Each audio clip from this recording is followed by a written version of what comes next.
दोस्तों मेरी बातों को ध्यान से सुनिएगा। मानकर चलिए एक आदमी के साथ एक खतरनाक एक्सीडेंट हो जाता है। एक्सीडेंट की वजह से उस आदमी की गर्दन के नीचे का पूरा शरीर काम करना लगभग बंद कर देता है, लेकिन उस आदमी की गर्दन का ऊपर का भाग यानी उसका दिमाग अभी भी एकदम अच्छे तरीके से काम कर रहा है। अब एक सवाल का जवाब दीजिए, क्या उस आदमी का दिमाग ट्रांसप्लांट करके किसी और शरीर में जोड़ा जा सकता है?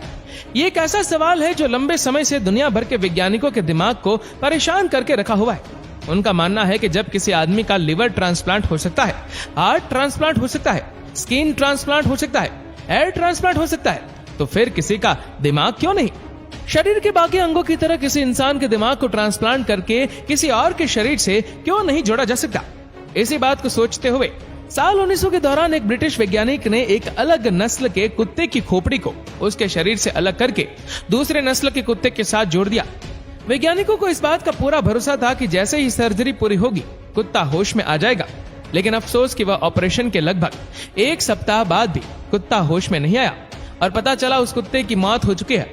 इसके बाद लगभग साल 1966 के दौरान एक बंदर के साथ ऐसा किया गया।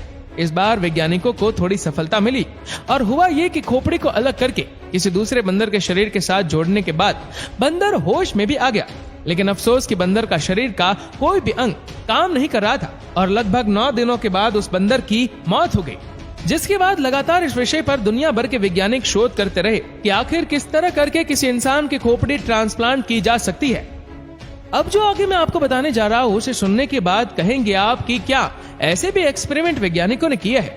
लगभग 80 साल का वक्त निकल चुका था, जिसके बाद साल 1982 में न्यूयॉर्क सिटी के माउंट सिनाई मेडिकल कॉलेज में एक डॉक्टर ने चूहों के ब्रेन का ट्रांसप्लांट करने की कोशिश की। डॉक्टर ने कई घंटे लगातार मेहनत करने के बाद उस ऑपरेशन को सक्सेसफुली कर दिया और हैरानी की बात तो यह है कि चूहा बिल्कुल सही सलामत था और उसका पूरा अंग एकदम ठीक तरीके से काम कर रहा था। जिसके बाद 6 जून 1998 में पैट्स पर मेडिकल सेंटर सर्जन की टीम ने वर्ल्ड का सबसे पहला ट्रांसप्लांट किया, जिसमें उन्होंने दिमाग के एक सेल को ट्रांसप्लांट किया था। यानी डॉक्टर ज्यादा बड़ा रिस्क नहीं लेना चाहते थे, इसलिए पूरे दिमाग को ट्रांसप्लांट करने के बजाय दिमाग के एक छोटे से हिस्से को ट्रांसप्लांट किया।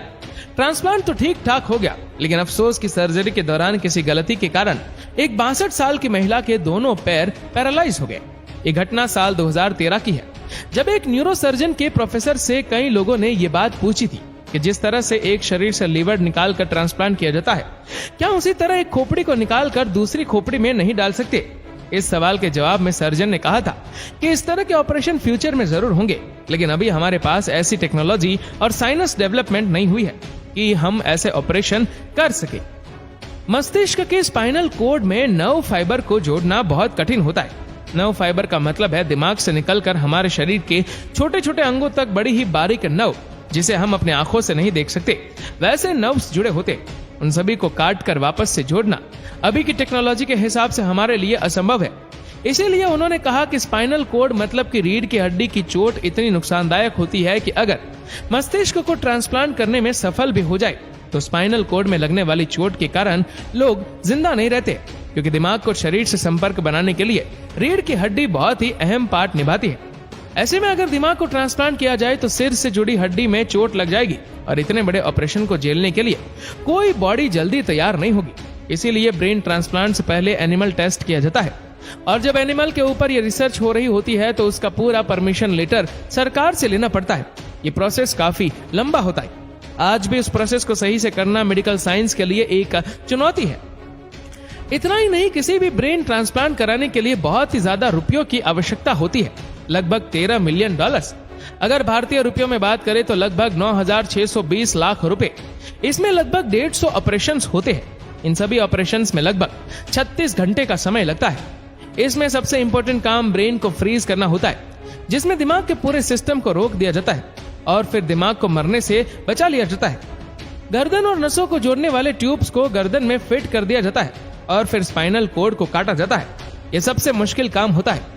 स्पाइनल कोड को काटने के लिए किसी आम चाकू का इस्तेमाल नहीं होता।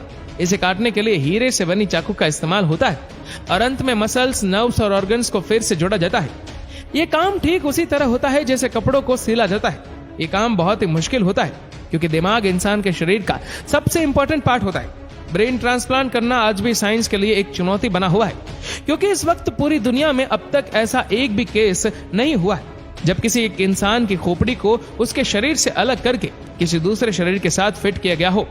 इस वक्त दुनिया में कई ऐसे वैज्ञानिक मौजूद हैं जो ब्रेन ट्रांसप्लांट के ऊपर शोध करना चाहते हैं। उनका मानना है अगर उन्हें शोध करने का मौका मिले तो वो सफलतापूर्वक ऐसा कर सकते हैं, लेकिन ये काम इतना रिस्क भरा हुआ होता है कि किसी की भी जान जा सकती है। इसलिए किसी भी देश की गवर्नमेंट इस तरह के शोध की इजाजत नहीं देती। अमेरिका के एक डॉक्टर का कहना है कि उन्हें इस तरह के ट्रांसप्लांट करने की इजाजत अमेरिका में नहीं मिल रही है, इसलिए वो चीन में जाकर इस ट्रांसप्लांट पर शोध करेंगे। इसलिए उन्हें कुछ ऐसे लोगों की जरूरत है जो अपने अंगों को दान करने की इच्छा रखते हो। आपको जानकर हैरानी होगी कि शोध करने वाले इस वैज्ञानिक पर भरोसा करते हुए रूस में रहने वाले एक शख्स ने अपने ऊपर शोध करने की इजाजत भी दे दी। दरअसल रूस में रहने वाला एक आदमी ऐसा है जिसका दिमाग तो ठीक तरीके से काम करता है, लेकिन उसके शरीर का कोई भी अंग ठीक तरीके से काम नहीं करता। उसके सभी अंग लगभग बेकार है, लेकिन इस ट्रांसप्लांट के पीछे बहुत ही अधिक पैसे खर्च होने वाले थे, जो पैसे समय पर अरेंज नहीं हो पाए। यही वजह है कि पैसों की कमी के कारण वैज्ञानिक समय पर उस शोध को आगे नहीं बढ़ा पाए। इसी बीच रूस में रहने वाले उस शख्स की शादी हो गई। शादी के बाद उसकी पत्नी और परिवार वालों ने उस डॉक्टर के साथ किए गए एग्रीमेंट को खत्म करवा दिया और अब वो डॉक्टर उस बात का इंतजार कर रहा है कि कोई आदमी ऐसा आए जिसके ऊपर इस तरह का शोध किया जा सके।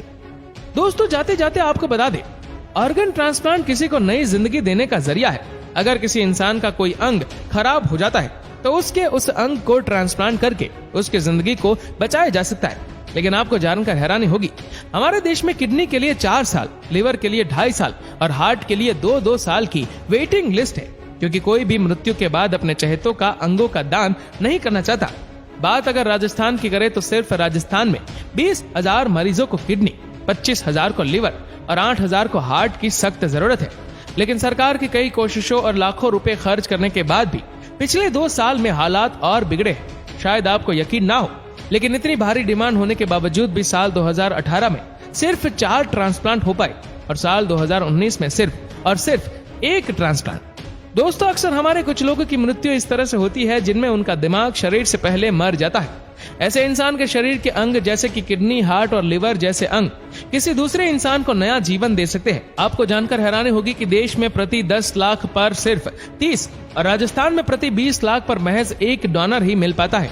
यानी कि अगर देश में 10 लाख लोगों को किडनी की जरूरत है तो उनमें से महज 30 लोगों को किडनी डोनेट करने वाला आदमी मिल जाता है। यही वजह है कि प्रदेश के 53,000 से ज्यादा लोग कई साल से ऑर्गन का इंतजार कर रहे हैं और अधिकतर लोग तो ऐसे हैं जो डोनर का इंतजार करते करते ही मौत की नींद सो जाते हैं। दोस्तों, आपको बता दें कि किसी इंसान की मृत्यु के बाद भी उसके शरीर के कुछ खास अंग कई घंटों तक जीवित रहते हैं, या कहिए कि इस काबिल रहते हैं कि यदि उन्हें किसी और व्यक्ति के शरीर में लगा दिया जाए तो वो फिर से जीवन देने का काम करते हैं। मृत व्यक्ति के शरीर में सबसे कम समय तक आंखें हैं और सबसे अधिक समय तक किडनी इस लायक रहती है कि उन्हें किसी और शरीर में प्रत्यारोपित किया जा सके। लेकिन अफसोस की जानकारी के अभाव में 99% से ज्यादा लोग ऐसे हैं जो अंग दान में रुचि नहीं रखते। अगर अंगदान किया जाए हर साल तो ना जाने कितने हजार लोगों को मरने से बचाया जा सकता है। दोस्तों, उम्मीद करते हैं जानकारी आपको अच्छी लगी होगी। वैसे जाने से पहले आपसे एक सवाल है, आपके मुताबिक मृत्यु के बाद क्या अंग दान करना सही है या गलत? हमें कमेंट करके जरूर बताएगा। और वीडियो अच्छा लगा हो तो इस वीडियो को लाइक करेगा, शेयर करेगा ज्यादा से ज्यादा लोगों तक, और ऐसे ही और भी इंटरेस्टिंग वीडियोस के लिए सब्सक्राइब करें हमारे यूट्यूब चैनल को और फेसबुक पर फॉलो करें हमारे पेज को। धन्यवाद।